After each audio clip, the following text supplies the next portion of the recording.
ओम वक्रतुंड महाकाय कोटि सूर्य समप्रभा निर्विघ्नं कुरु मे देव सर्वकार्येषु सर्वदा ओम. இன்னைக்கு செப்டம்பர் 11. இன்னைக்கு சுவாமி விவேகானந்தர் சிகாகோல பேசிய நாள். அந்த சம்பவங்களை சொல்லலாம், அவருடைய வாழ்க்கையை சொல்லலாம். இன்னைக்கு ஸ்ரீ சுப்பிரமணிய பாரதியாருடைய பிறந்த நாள், அவரை பற்றி பேசலாம்.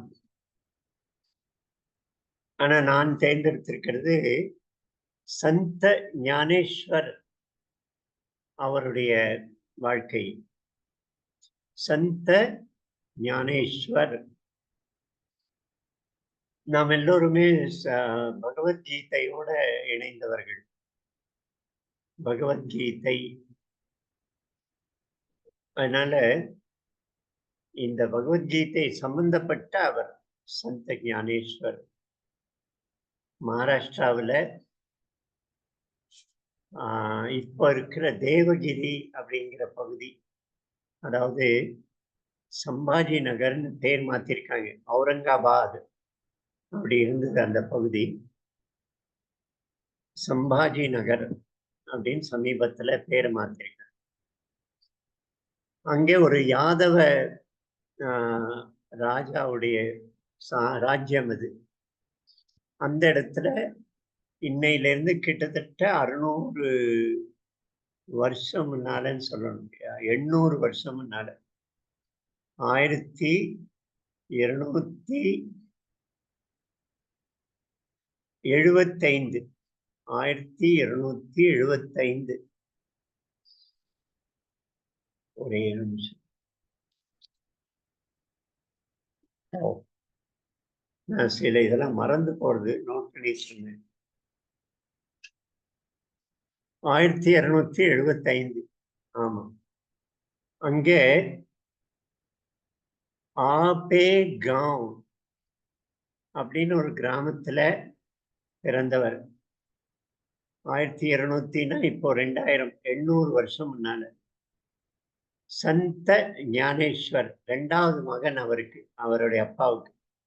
அவர் அப்பா கிராமத்துல கர்ணம், அங்கெல்லாம் குல்கர்ணி அப்படின்னு சொல்லுவாங்க. அது குடும்ப பெயரா வரும். ஏன்னா கர்ணம்ங்கிற போஸ்டும் குடும்ப போஸ்ட். அப்பாவுக்கு, மகனுக்கு, மகனுடைய மகனுக்கு அப்படி வரும். கிராம கணக்குகள், நிலம், அதை பற்றிய கணக்கெல்லாம் வைக்கிறவர். முனியன்ஜி அப்படிம்பாங்க ஹிந்தியில. அப்படி குல்கர்ணி அவர். விட்டல் அவருடைய பெயர், விட்டல் ராவ் குல்கர்ணி. அவர் மனைவி பேரு ருக்மிணி. ருக்மிணி. இந்த 2 பேருக்கும் பிறந்தவர்கள் தான் 4 குழந்தைங்க. முதல் குழந்தை நிவத்திநாத். இதெல்லாம் அதுக்கு பிறகு அவர் நாத்னு யோகியான பிறகு கிடைத்த பெயர்கள். அவன் குழந்தையா இருக்கும்போது என்ன பெயர் வச்சாங்க அது தெரியாது நமக்கு. நிவத்திநாத் முதல் மகன், சந்த ஞானேஸ்வர் 2வது மகன், சோபான் 3வது, 4வது அந்த அவளுடைய பேரு பெண்ணவ.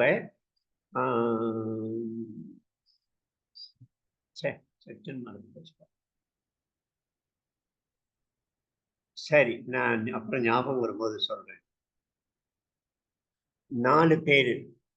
அவ்வளவு எல்லாருமே பெரிய ஞானிகள் ஆனாங்க.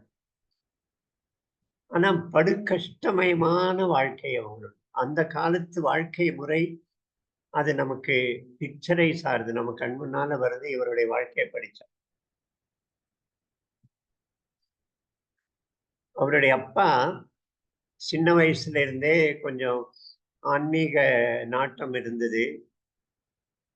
கல்யாணமானது ருக்மிணி பாயின்னு இந்த பெண்ணோட. அவருடைய அப்பா இறந்து போனார். விட்டல் ராவுடைய அப்பா இறந்து போனார். இவருக்கு குழந்தை எதுவும் பிறக்கல. அந்த மாதிரி ஒரு மனநிலையில அவர் சன்னியாசியா போயிடுறாரு. சன்னியாசியா போயிட்டு காசிக்கு போயிடுறார். மனைவியோட அனுமதியோட சன்னியாசியா காசிக்கு போயிடுறார். காசியில அவருக்கு ராம ஆசிரம சர்மா ராமாசிரம சர்மா அப்படின்னு ஒருவர் அவருக்கு தீட்சை கொடுக்கிறாரு, சன்னியாச தீட்சை.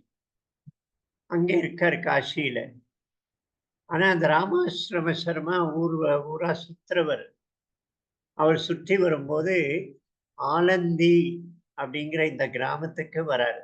ஆலந்தி இப்போ புனேல இருந்து ஒரு 18-20 கிலோமீட்டர் தூரத்துல இருக்கு. ஆலந்தி அந்த கிராமத்துக்கு வரார். அங்கே பலர் வந்து நமஸ்காரம் பண்றா, அவரை வரவேற்கிறா, வீட்டுக்கு அழைச்சிட்டு போய் பாத பூஜை பண்ற. அப்படி செய்தவர்கள்ல இவருடைய இந்த விட்டல் தாஸுடைய மனைவியும் ஒருத்தி. அவள் அழைச்சிட்டு போய் பாத பூஜை பண்ணிட்டு நமஸ்காரம் பண்றார். அவர் ஆசீர்வாதம் கொடுக்கிறார். சகல சௌபாகியங்களுடன் தீர்க்க சுமங்கலி பவ. எல்லா சௌபாகியங்களுடன், அதாவது புத்திர சௌபாகியம், குழந்தைகள், மற்ற எல்லா சௌபாகியத்தோட. அவள் கண்ணில் கண்ணீர் வருது. இந்த மாதிரி கணவன் வந்து சன்னியாசியா போயிட்டாரு, காசிக்கு போயிட்டாரு. அப்புறம் மற்ற ரெஃபரன்ஸ் எல்லாம் தெரிய வரும்போது இவருக்கு தன்கிட்ட சிஷ்யனா இருக்கிறவன் தான் இது அப்படின்னு தெரிய வருது. அவர் அங்க காசிக்கு வந்த பிறகு அவரை கட்டளை கொடுக்கிறார், அதட்டி, நீ திரும்ப வீட்டுக்கு போ, வீட்டுல போய் குடும்ப வாழ்க்கையை வாழுன்னு சொல்லி. அவர் திரும்ப வரார். குருவுடைய கட்டளை, திரும்ப வரார். வந்த பிறகு குடும்பஸ்த வாழ்க்கையை திரும்ப ஆரம்பிக்கிறார். கிரகஸ்த வாழ்க்கை, குடும்ப வாழ்க்கை. அங்கே அவருக்கு 4 குழந்தைகள் பிறக்கிறது. 1272 ஒருவர், 1275 ஒரு ஞானேஸ்வர், 77 அடுத்த சோப்பான், அடுத்த கடைசியில ஜனாபாய். 4 பேர். ஜனாபாய் தான் நினைக்கிறேன், பேரு குழப்பமா. 4 குழந்தைகள் பிறக்கிறாங்க. அப்போ ஊர் கட்டுப்பாடுன்னு உண்டு. ஊர் கட்டுப்பாடு இந்த மாதிரி சன்னியாசியா போயிட்டு குடும்ப வாழ்க்கைக்கு வந்தது மகா பெரிய பாவம் அப்படின்னு சொல்லி அவருக்கு ஊரை விட்டு விலக்கி வைக்கிறாங்க. ஊரை விட்டு விலக்கி வைப்பது அப்படிங்கிறது ரொம்ப கொடுமையான ஒரு விஷயம். சாப்பாடு, கிணற்று தண்ணி, கோவில் பிரவேசம் எதுவும் கிடையாது. ஊரு அவருக்கு எந்த வகையிலையும் ஒத்துழைக்காது. அப்படி ஒரு நிலை. ரொம்ப ஏழ்மையான பரிதாபமான வாழ்க்கை. 4 குழந்தைகளும் ஏழ்மையிலே தான் வளர்றாங்க. ஊர் தள்ளி வைக்கிறது. ஒரு கருத்து இருக்கு, ஹரிஜனங்கள் அப்படின்னு நாம சொல்லக்கூடிய ஷெட்யூல் காஸ்ட் அவரெல்லாம் இந்த மாதிரி விலக்கி வைக்கப்பட்ட அவர்களுடைய சந்ததிகள் அப்படின்னு ஒரு கருத்து இருக்கு. எல்லா ஜாதிகள்ல இருந்தும் விலக்கி வைக்கப்பட்டவர்கள், பெரிய குற்றத்துக்காக, பல வகை குற்றங்கள், அதுக்கு ஊரை விட்டு விலக்கி வைக்கப்பட்டவர்கள். ஏன்னா வேதத்துல பஞ்சம வர்ணம், 5வது வர்ணம் கிடையாது. 4 வர்ணங்கள் தான் வேதத்துல. பிராமண, க்ஷத்ரிய, வைசிய, சூத்ர 4 தான். 4 கிராமத்துக்குள்ளதான் இருப்பாங்க. பஞ்சமம் அப்படின்னு ஊரை விட்டு வெளியில, இது போன ஒரு சில வருஷங்கள்ல தான் இது வெளிப்படையா நமக்கு தெரிய வருது. 1100 வருஷம் ராமானுஜருடைய வாழ்க்கையில கூட இப்படிப்பட்ட சம்பவங்கள் வருது. ஹரிஜனங்கள் அவரை வெவ்வேறு பேரு சொன்னாங்க, சாண்டாளர்கள்னு சொன்னாங்க. அப்படி ஊரை விட்டு விலக்கி வைக்கப்பட்டவர். இவர் தன் குழந்தைகளுக்கு பூணல் போடணும், உபநயனம் செய்து வைக்கணும்னு ஆசைப்படுறாரு. ஊரை விட்டு விலக்கி வச்சாச்சு. நீ பிராமணன் இல்லை, நீ சாண்டாளன், ஊரை விட்டு வெளியில இருக்கணும். பூணலுக்கான அருகதை கிடையாது அப்படின்னு. கிராமத்துல இருக்கிற 4 வருணத்துக்கும் பூணல் உண்டு. அது இப்போ தமிழ்நாட்டுல மற்ற பல ஜாதிகள்ல பூணல் போடுறதில்ல. அது திராவிட கழகத்தோட விளைவா என்னன்னு தெரியாது. ஆனா 4 வருணத்துக்கும் உபநயனம் உண்டு. ஆனா இந்த பஞ்சம வர்ணத்துக்கு உபநயனம் கிடையாது. அப்போ உனக்கு உன் குழந்தைகளுக்கு பூணல் போட அருகதை இல்லை. அவர் போய் கெஞ்சி ஒரு தடவை பிக்ஷைக்கு போறார். ரொம்ப குழந்தைங்க பட்டினியில இருக்காங்க, பிக்ஷை கொடுன்னு. அவர் விரட்டி அடிக்கிறாரு அந்த வீட்டு பிராமணன், இவரை விரட்டி அடிக்கிறார். அவர் மனம் நொந்து வெளியே வரார். அங்கிருந்து அப்புறம் குழந்தைகளை அழைச்சிட்டு வெளியூர் போகும்போது காட்டுல ஒரு புலி ஒண்ணு வருது. உடனே குழந்தைகள் குடும்பங்கள்லாம் ஓடுறாங்க. ஓடி சிதறி ஓடும்போது மூத்த மகன் பிரிந்து போயிடுறான் இவர்கள் தேர்ந்து. மற்ற 4 சேர்ந்துடுறாங்க. வந்துட்டு திரும்ப வர. ஆனா இந்த மூத்த மகன் ஒரு குகைக்குள்ள புலிக்கு பயந்து ஒளிந்தவன். அங்கே அவருக்கு ஒரு நாத் குரு ஒருத்தர். நாத் அப்படின்னா என்ன நான் அப்புறம் சொல்றேன். அந்த குரு ஒருத்தர் அவருக்கு கிடைக்கிறார். அவருக்கு தீட்சை கொடுக்கிறார். நாத் சம்பிரதாயம், அந்த காலத்துல நாத் சம்பிரதாயம் இருந்தது, மிக வலிமையா இருந்தது. அந்த நாத சம்பிரதாயத்துக்கு தீட்சை கொடுக்கிறாரு இந்த மகனுக்கு. நிவிருத்திநாத். 10 வயசு பையன். இப்போ 10 வயசு 12 வயசு இருக்கு. அதுக்கு பிறகு பல வருஷங்களுக்கு பிறகு அவன் திரும்ப குடும்பத்துல வரான். அவன்தான் இந்த ஞானேஸ்வருக்கு குருவா இருக்கிறான். ஞானேஸ்வருக்கு குரு சந்த நிவிருத்திநாத். அப்படி அந்த ஒரு சம்பவம் நடக்கிறது. பிறகு இவர் மனம் நொந்து அந்த பிராமணர்கள் எல்லாம் இருக்கிற இடத்துல போய், எனக்கு என்ன பிராயச்சித்தம், நான் தப்பு செய்யல, என்னுடைய குருவுடைய கட்டளைப்படிதான் நான் வந்தேன். வந்து கிரகஸ்த கல்யாண வாழ்க்கை குடும்ப வாழ்க்கையில் ஈடுபட்டேன். என்னை பொறுத்தவரை தப்பில்லை. ஆனா மனுஸ்மிருதி சொல்லுது நீ செய்தது பெரிய பாவம். அதனால மனுஸ்மிருதியோட தண்டனை நீ உன்னை விலக்கி வைக்கிறோம். அப்ப எனக்கு என்ன பிராயச்சித்தம் சொல்லுங்க. நான் என் குழந்தைகளை பிராமணர்களா வளர்க்க விரும்புகிறேன், வேதம் படிக்கணும் அப்படி அவர் கெஞ்சுறாரு. அப்போ அவங்க, நீ எவ்வளவு தியாகமும் செய்ய தயாரா குழந்தைகளை இந்த நம்முடைய பாதையில கொண்டு வர?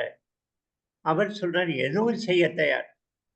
நீ உயிரை விடணும், ஜீவன தியாகம், உயிர் தியாகம் செய்யணும்,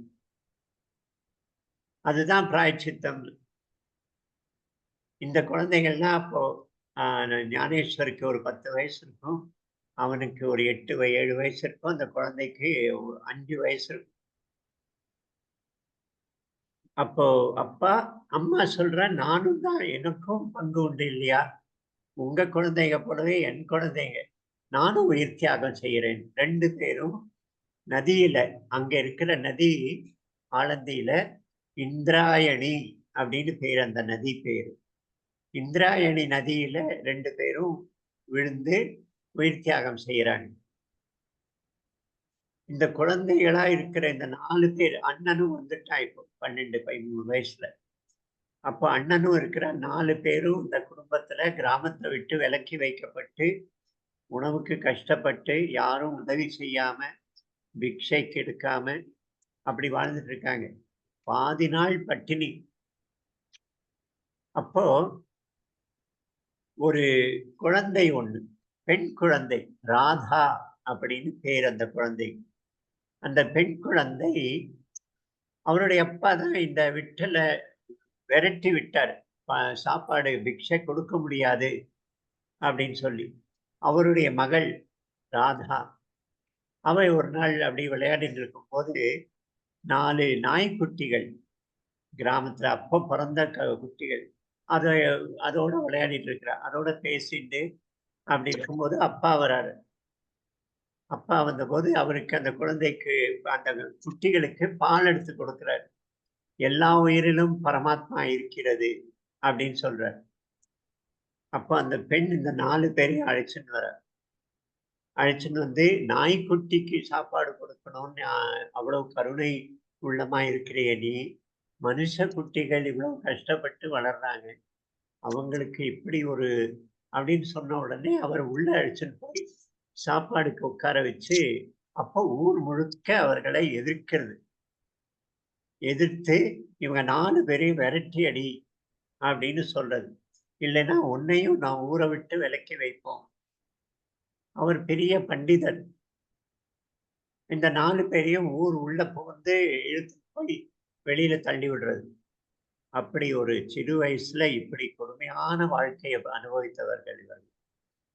ஒரு நாள் அந்த யோக சித்தி, யோக சக்தியால அந்த மாவு இருக்கு. அந்த மாவை ரொட்டியா செய்யணும். ஆனா விறகு இல்ல, அடுப்பு இல்ல, வேற பாத்திரம் எதுவும் இல்ல.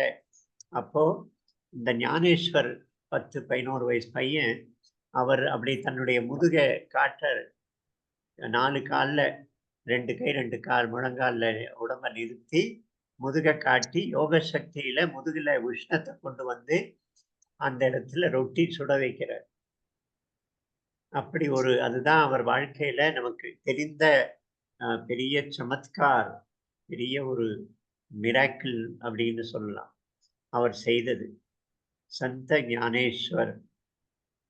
அதற்கு பிறகு கிராமத்துல போய் கேட்கும்போது அவங்க சொல்லிட்டாங்க, நீ சுத்தி பத்திரம், சுத்தி அப்படின்னா மதமாற்றம், திரும்ப நல்ல வைதிக மதத்துக்கு வருதல், ஏற்றுக்கொள்ளப்படுதல். சுத்தி பத்திரம் இருந்தால் நீ பிராமணனாக இருக்கலாம், உனக்கு பூணல் போடலாம் அப்படின்னு சொல்ற. யாரு? அந்த ஊர் பண்டிதர் என்னால கொடுக்க முடியாது. நீ அந்த அங்க பைட்டன்னு ஒரு ஊரு. அங்கதான் மகா பண்டிதர் இருக்காரு. அவர்கிட்ட போய் சுத்தி பத்திரம் வாங்கிட்டு வந்தா எல்லாரும் கிராமத்துல ஏத்துப்பாங்கங்க. அவர் அங்க போறார். அந்த மகா பண்டிதர் உட்கார்ந்திருக்காரு. எல்லாரும் பிராமண சபை வேதம் படிச்சுட்டு இருக்காங்க. இவர் அங்க போய் நமஸ்காரம் பண்ணிட்டு சுத்தி பத்திரம் அவர் கடிதம் எழுதி கொடுக்கிற, எங்க கிராமத்துல இப்படிப்பட்ட ஒருவர், விட்டல் தாசுடைய குழந்தைகள், இவர்கள் இப்படி நடந்தது. அவர்கள் மேலே தப்பில்லை. ஆனா அப்பா அம்மா செய்த பாவம் அவர்களுக்கு கிடைக்கிறது. ஆனால் நீங்க முடிவு செய்யுங்கன்னு லெட்டர் எழுதி கொடுக்கிறார். அதை எடுத்துட்டு வந்தபோது அவர்கள்லாம் அங்க உட்கார்ந்து இருந்த மற்றவர்கள்லாம் கிண்டல் பண்றாங்க, சிரிக்கிறாங்க இந்த குழந்தைய பார்த்து. எப்படி கிடைக்கும் உனக்கு? உனக்கு அருகதை கிடையாது. நீ பிராமணன் ஆக முடியாது அப்படின்னு. அப்போ இவர் சொல்றாரு, என்ன? அந்த தலைவர் கேட்கிறார், மகா பண்டிதர், என்ன அடிப்படையில நீ இப்படி சொல்ற?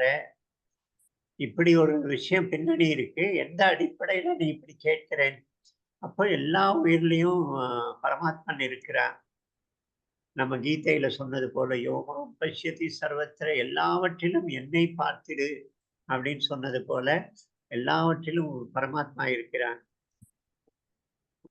அப்போ புனிதமானவர்கள் எல்லோரும், பாவிகள் இல்லை அப்படின்னு சொல்லும்போது அங்க ஒருத்தன் எரும மாட்டை ஓட்டின்னு போயிட்டு இருக்கிறான். அப்போ எல்லாத்துலயும் பரமாத்மா இருக்கான்னா இந்த எருமாட்டிலையும் இருக்கானா? ஆமாம், நமக்கு சமமான பரமாத்மன் அதே சமத்துல அதுலயும் இருக்கிறான். இந்த கீதையில இன்னொரு ஸ்லோகத்துல சொல்றான், எல்லா உயிரினரையும் சமமாக நான் ஸ்தாபித்திருக்கிறேன் அப்படின்னு சொல்றான். சமமாக, மேல் உயிரு கீழ் உயிர்னு கிடையாது. அந்த மாதிரி சொன்ன உடனே, சரி நாம எல்லாம் வேதம் படிக்கிறோம், இந்த எரும மாடு வேதம் சொல்லுமா அப்படின்னு கேட்கிறார். எல்லாரும் கொல்லுன்னு சிரிக்கிறா. இவர் திரும்ப வெளியில வந்து அந்த எருமாட்டு முன்னால நின்று கையை கூப்பி காயத்ரி மந்திரத்தை சொல்றான். 2 தடவை இவன் சொன்ன பிறகு அந்த எருமை மாடு அடியாழ தொண்டையில அந்த கீழே ஓம் அப்படின்னு கீழ் தொண்டையில அந்த காயத்ரி மந்திரத்தை சொல்றது. எல்லாரும் வந்து எல்லாருக்கும் அதுதான் நம்ம கிட்ட இருக்கிற ஒரு சிறப்பு. சாஸ்திரங்கள் இப்படி சொல்றதுன்னு சொல்லி பிடிவாதமா இருக்கிறவர்கள், ஒரே நொடியில கடவுளுடைய அனுகிரகத்துல கிருபைய பார்த்த பிறகு, அவர்கள் அப்படியே கால்ல சாஷ்டாங்கமா விழுந்துருவோம். நம்ம இதுதான் முக்கியம். அதுதான் திருத்தப்பட முடியாதது.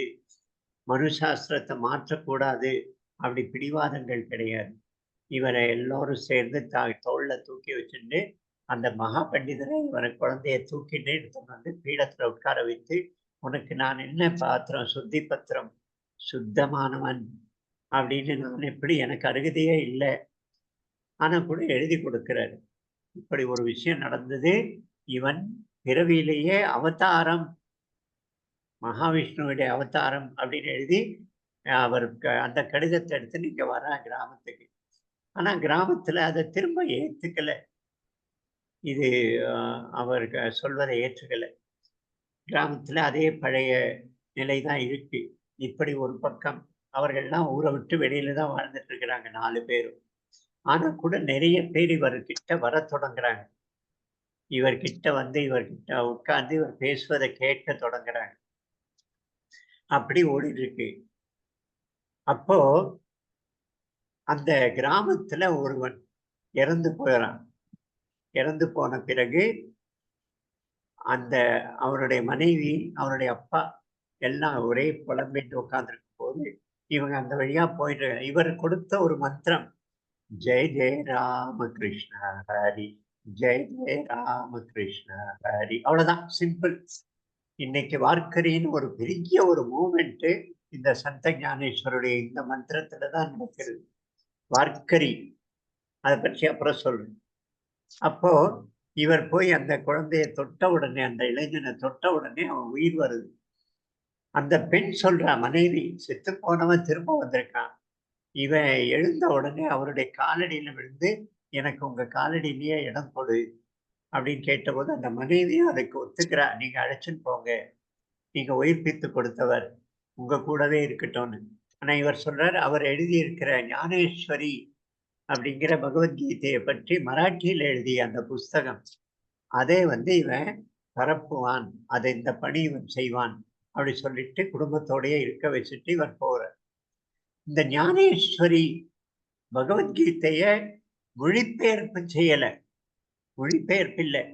அதுல 700 ஸ்லோகம் இருக்குன்னா, இதுல கிட்டத்தட்ட 10 மடங்கு அதிக ஸ்லோகம் இருக்கு. 4000, 5000 ஸ்லோகம் இருக்கு. அங்க ஒரு உதாரணம் இருந்தா, இங்க 4 உதாரணம் இருக்கு. 5 உதாரணங்கள் இருக்கு. விளக்க. அதனால ஒரிஜினலாவே எழுதியது. மொழிபெயர்ப்பு இல்ல. ஒரிஜினலா அவரே மகா பகவத்கீதைய மராட்டியில எழுதினார். ஞானேஸ்வரி அப்படின்னு அந்த புஸ்தகத்துடைய பெயர். அப்படி அவர் இந்த குழந்தைங்க இப்படி வாழ்ந்துட்டு இருக்காங்களா? அப்போ இந்த ராதா திரும்ப வாழ்க்கையில குறுக்கிடுறா. ராதா வளர்ந்த பொண்ணு. இவரெல்லாம் ஒரு வளர்ந்த இளைஞர்கள். அப்போ அந்த ராதாவை பெண் பார்க்க ஒரு இளைஞன் வரான். அவங்க அம்மா, அப்பா எல்லாரும் ஒத்துக்கிறாங்க. இவ்வளவு பெரிய மகானுடைய குழந்தை, பண்டிதருடைய குழந்தை, நல்ல சம்ஸ்காரங்கள் இருக்கு. நாங்க சந்தோஷம் அடைகிறோம். அப்படின்னும்போது வாசல்ல ஜெய் ஜெய ராம கிருஷ்ண ஹரி, ஜெய் ஜெய ராம கிருஷ்ண ஹரி இந்த கூட்டம் எல்லாரும் பாடுறது தெரியுது. உடனே இவன் வந்து ஞானோபா, ஞானோபா, அவன் பேரு ஞானதேவ். அப்படின்னு தன்னை மறந்து அவன் பேரை சொல்லிட்டு அந்த இடத்த விட்டு எழுந்து வெளியே வரான். அந்த பையன் பெண் பார்க்க வந்த பையன் அவங்க அம்மா அப்பாவுக்கு கோபம் வருது. இவன் பிக்ஷை போட்டு போட்டு இவனுக்கு இவளை வந்து அவனுக்கு ஆஹ் தன்னுடைய மனசையே கொடுத்துட்டா, காதல் வயப்பட்டுட்டா, இந்த பொண்ணு நமக்கு வேண்டாம் அப்படின்னு சொல்லிட்டு அவங்க கோச்சின்னு போயிடுறாங்க. ஆனா இவர் அப்பா கோச்சு அடிச்சு அவளை உள்ள வச்சு, இனிமே நீ நான் ஞானபாவை நினைக்க மாட்டேன்னு உறுதிமொழி வாங்குறார். ராதா அவருடைய பேர் அந்த பெண். அப்போ இந்த ஞானேஸ்வர் இவருடைய பேர் புகழ் பரவுறது. அது அந்த பெண்ணுடைய அப்பா கோபத்துல பழிவாங்க காசியில இருந்த ஒரு சித்தர், இந்த நாத சம்பிரதாய் அப்படின்னு சொன்னேன் இல்லையா? அப்போ நம்ம நாட்டுல நாத் சித்தர்கள் நிறைய பேர் இருந்தாங்க. கோரக்நாத், அந்த கோரக்நாத், மத்சேந்திரநாத், வியாக்ரபாத, புலிப்பாதர்னு தமிழ்ல சொல்றாங்க. வியாக்ரபாத, பதஞ்சலி, இவர்கள் எல்லாம் பல சித்தர்கள். நம்முடைய தேசம் முழுக்க இந்த சித்த பரம்பரை யோகத்தினால நமக்குள்ள பெரிய சக்திகளை வரவைக்கக்கூடிய சாதனைகள் செய்து மிகப்பெரிய உயரங்களை அடைந்தவர்கள். அப்படி இவர்களுடைய ஆதிக்கம் நம்முடைய ஆதீனம்னு சொல்றோம் இல்லையா, அவர்களும் இந்த நாத பரம்பரை தான் ஆதீனங்கள், எல்லா ஆதீனங்களும். அப்போ இந்த பவர் வர வர மக்கள் மேல இவர்களுடைய செல்வாக்கு வளர வளர மக்கள் அந்த இவர்கள் காலடியில பணிய பணிய மெதுவா அகங்காரமும் ஒரு அராஜகமும் வளர்றது.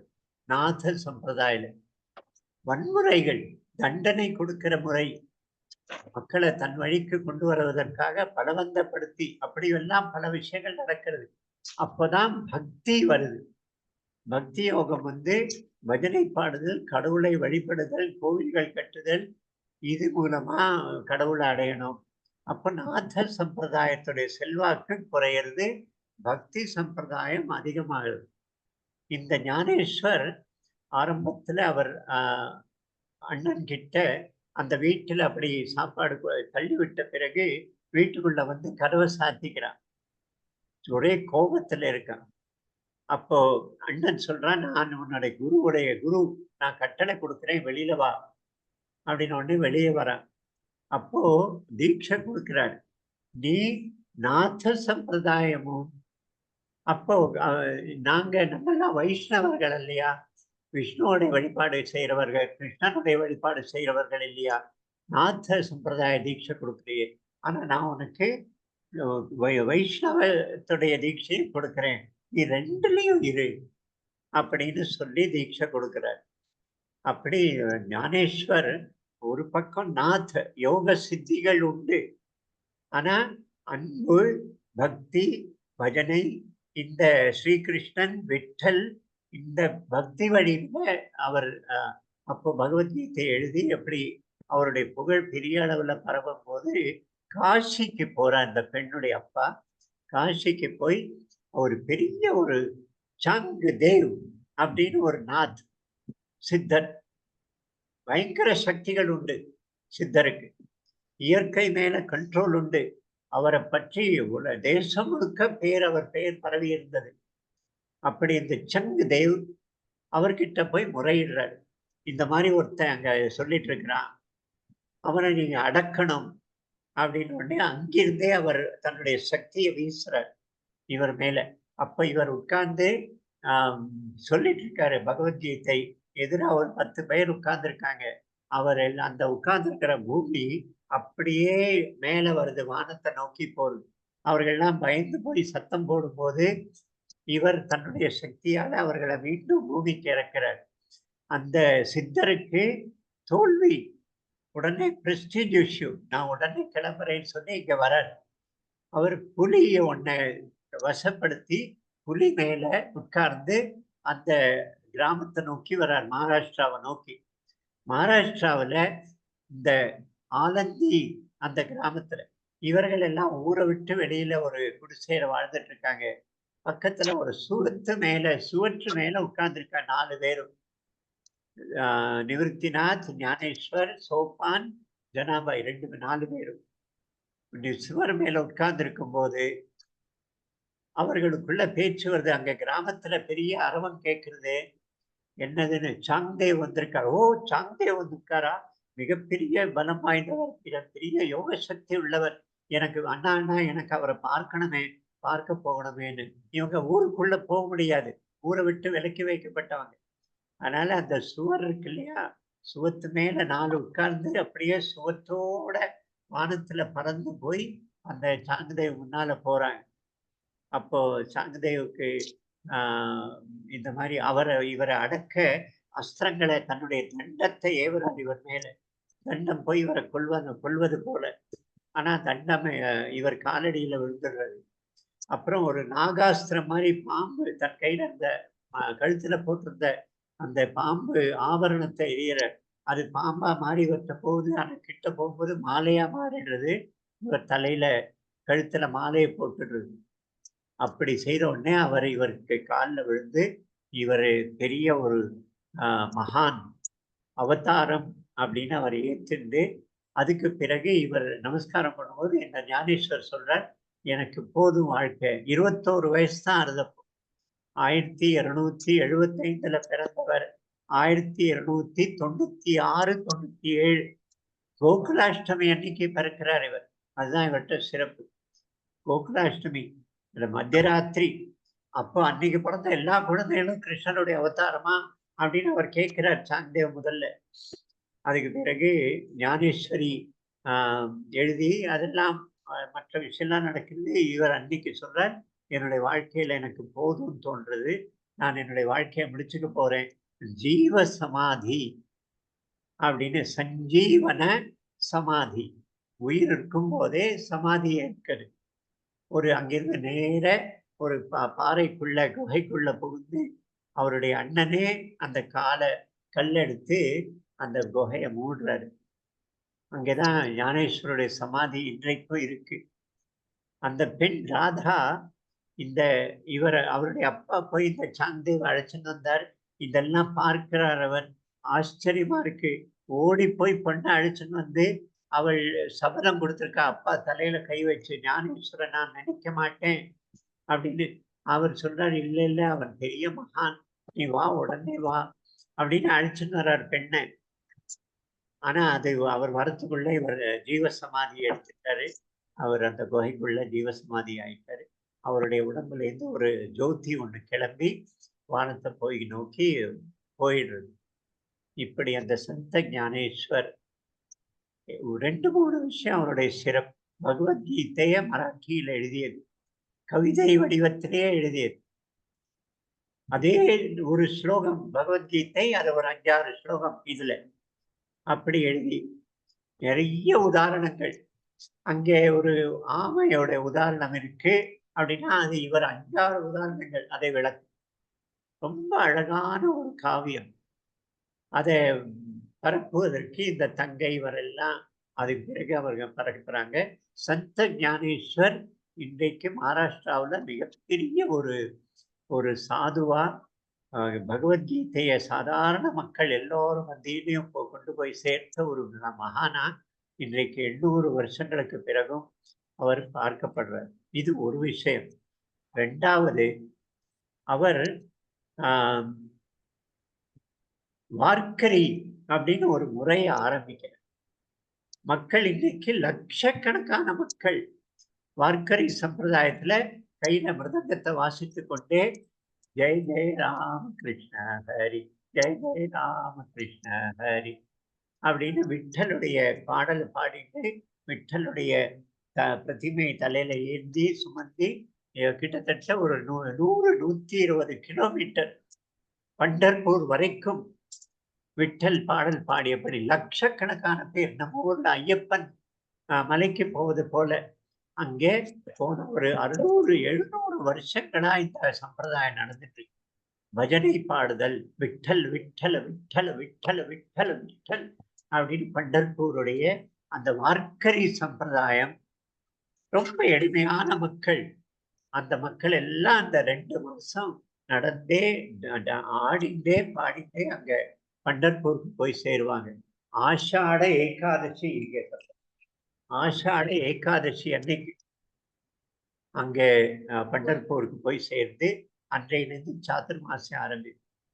அப்படி ஒரு வார்க்கரி விஷயத்தை ஆரம்பித்தவர் இந்த ஞானேஸ்வர். போல இன்னொரு விஷயம், அந்த ஞானேஸ்வர் பண்டர்பூருக்கு முதல் தடவை வரும்போது ஒரு 14-15 வயசு இளைஞன். நாமதேவர் மற்றொரு சாது, அவருடைய நட்பு ஏற்படுறது. அந்த 2 பேரும் சேர்ந்து தீர்த்த யாத்திரை போறாங்க தேசம் முழுக்க. போயிட்டு திரும்பி வந்த பிறகு அந்த 2 பேருக்கும் ஊர் சேர்ந்து விருந்து வைக்கிறது பண்டர்பூர்ல.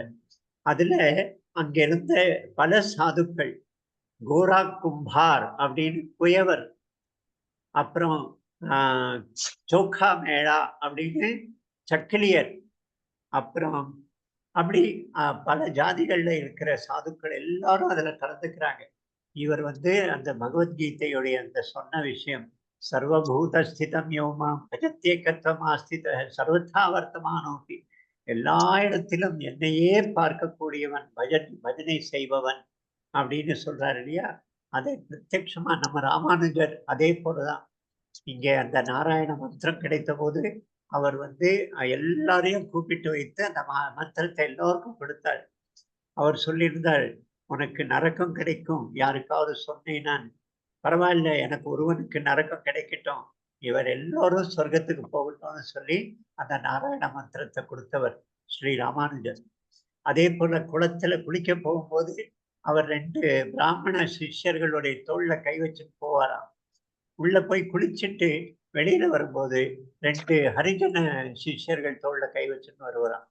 யாரோ கேட்டிருக்காங்க, ஏன் இப்படின்னு. அப்ப அவர் சொல்றாரு, இந்த உடம்ப சுத்தப்படுத்த நான் உள்ள போறேன், குளத்துக்குள்ள இறங்குறேன்.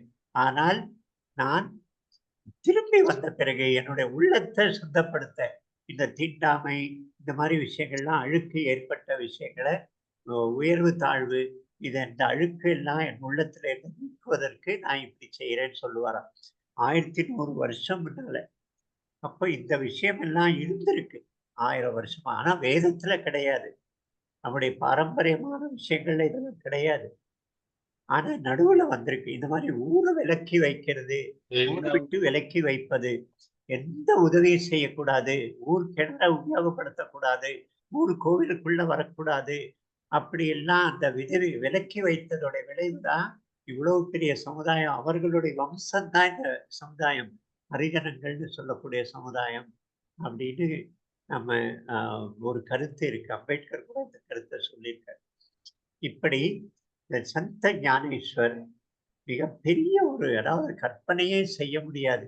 இவ்வளவு கஷ்டத்துல குழந்தை பருவம் போனபோது அந்த கஷ்டத்துல மூழ்கிடாம, அந்த கஷ்டத்தை ஒரு காரணம் சொல்லி கெட்ட வழிகள்ல, தவறான வழிகள்ல போகாம, நான் பட்டினியில தவித்தேன், அதனாலதான் நான் இவ்வளவு மோசமானவனா இருக்கிறேன் அப்படின்னு ஜஸ்டிஃபை செய்யாம, அந்த கஷ்டத்துல பரமாத்மன் மேல முழு பக்தியோட, அவருடைய தங்கை அவ்வளவு தூய்மையானவள்.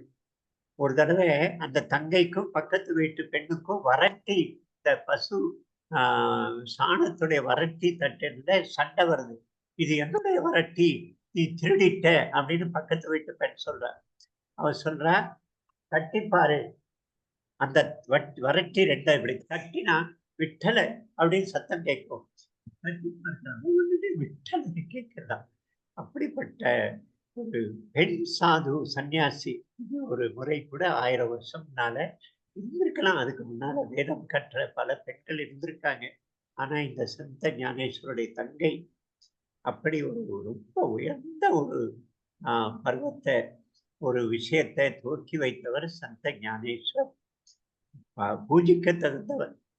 அன்பார்ச்சுனேட்லி மகாராஷ்டிராவில் இப்போ இந்த வார்க்கரியெல்லாம் இவங்க பிராமணனுடைய பேர் எடுக்கக்கூடாது, சந்த ஞானோபாங்கிற பேரை சொல்லக்கூடாது, துக்காராம்ங்கிற பேரை தான் சொல்லணும், அவன் தான் நம்ம ஜாதி அப்படின்லாம் நம்ம ஊர் திராவிட கழகம் மாதிரியே ஒரு கருத்து பரப்புற முயற்சி பண்றாங்க. ஆனா இங்க நடக்கிற எல்லா பஜனைகள்லையும் ஞானோபா, துக்கோபா, ஞானோபா, நாமதேவ், எல்லா சாதுக்களுடைய பெயரை சொல்ற பழக்கம் இருக்கு. நம்ம தமிழகத்துல அந்த பக்கம் ஒரு சட்டுன்னு அந்த ஊர் பேர் மறந்து போச்சு பாருங்க. அவர் இந்த அபங்கங்களை பாடுவார். மராட்டி மாதிரியே வேஷ்டி கட்டிட்டு அபங்கங்கள் பாடுவார். நம்முடைய நிறைய அபங்கங்கள், இந்த பெண் விஷாகா ஹரி கூட அபங்கங்கள், மராட்டி அபங்கங்கள் பாடுவார். அந்த ஸ்கந்த பிரசாத், சிவஸ்ரீ ஸ்கந்த பிரசாத், அந்த பெண் கூட அபங்கங்கள் பாடியிருக்கிறார். நிறைய அபங்கங்கள். நாம கூட ஒரு சில அபங்கங்கள் கற்றுக்கொள்ளணும். நிறைய அற்புதமான அபங்கங்கள் இருக்கு.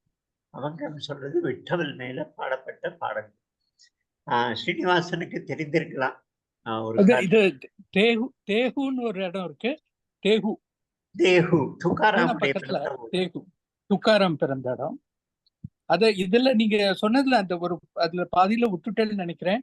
அந்த ஒரு ஃபீஸ்ட் அரேஞ்ச் பண்றேன்னு சொன்னேன் இல்லையா, ஞானதேவ எல்லாம் இருக்கிறது, அந்த அந்த குயவர் இருப்பாரு, அவ எல்லாரும் இருக்கிற இடத்துல அப்ப வந்து இவரும் இருப்பார்,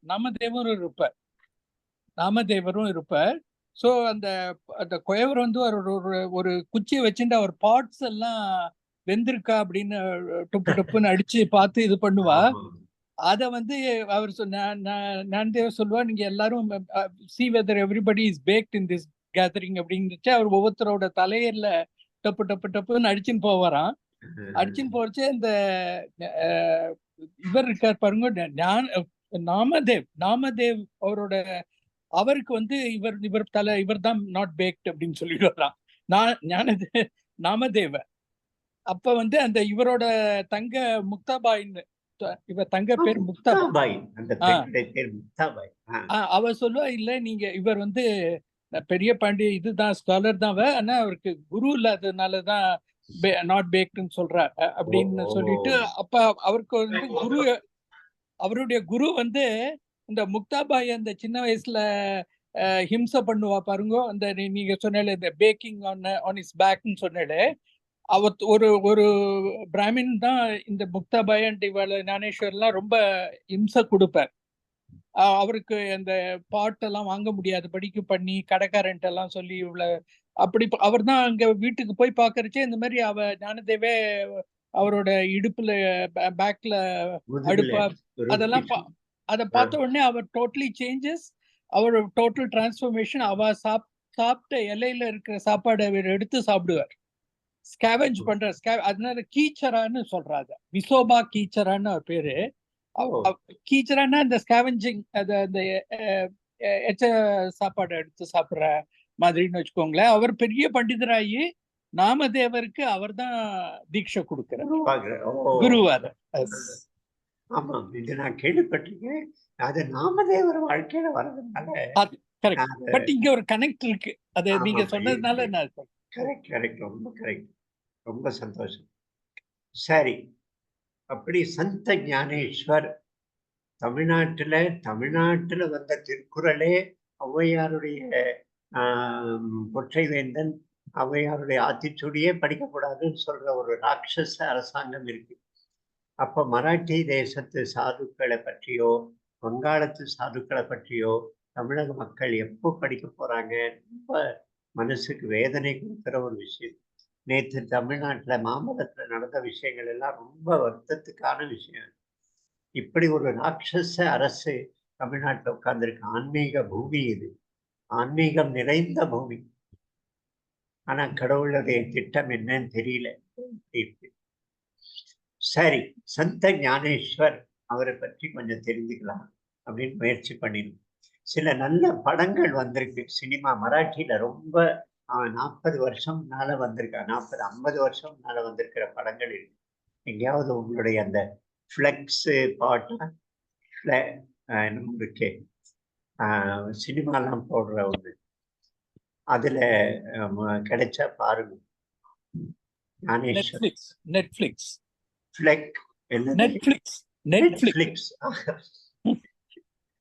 சரி ஐயா, ஒரு ரிக்வெஸ்ட். நீங்க அந்த நியர்லி 4000 ஸ்லோகம் இருக்கு, கீதா ஸ்லோகம். அந்த பாவார்ஜுன அது ஞானேஸ்வரி இல்ல, சாரி, ஞானேஸ்வரி பாவார்ஜுன கீதா, அது வந்து பகவதம் நினைக்கிறது, பாவார்ஜு. சோ இது நீங்க வந்து அதை நீங்க எப்பயாவது எடுக்க முடிஞ்சதுன்னா ரொம்ப நல்லா. எனக்கு ஏதோ கொஞ்சம் அங்கங்க தெரியும், அதை சொல்றவங்களுக்கு தமிழ் தெரியாது, நிறைய பேர் இருக்காங்க ரொம்ப அழகா. அதுக்குதான் உங்களை கேட்கிறோம். நான் படிக்கிறேன், வேண்டாம் ஞானேஸ்வரி ரொம்ப ஆசை இருக்கு படிக்கணும், ஆனா இது வரைக்கும் அந்த வாய்ப்பு கிடைக்கல. பார்ப்போம். சரி, யோகேஷம் சச்சிதானந்தம் வாசுதேவம் பிரியம் தர்ம சம்ஸ்தாபகம் வீரன் கிருஷ்ணம் வந்தே ஜகத்குரும், கிருஷ்ணம் வந்தே ஜகத்குரும், ஸ்ரீ கிருஷ்ணம் வந்தே ஜகத்குரும். ஓம் ஜெய் ஸ்ரீ கிருஷ்ண. ஜெய் ஸ்ரீ ஜெய் ஸ்ரீ கிருஷ்ண. ஜெய் ஜெய் ஸ்ரீ கிருஷ்ணா மாமா. ஜெய் ஸ்ரீ கிருஷ்ண. ஜெய்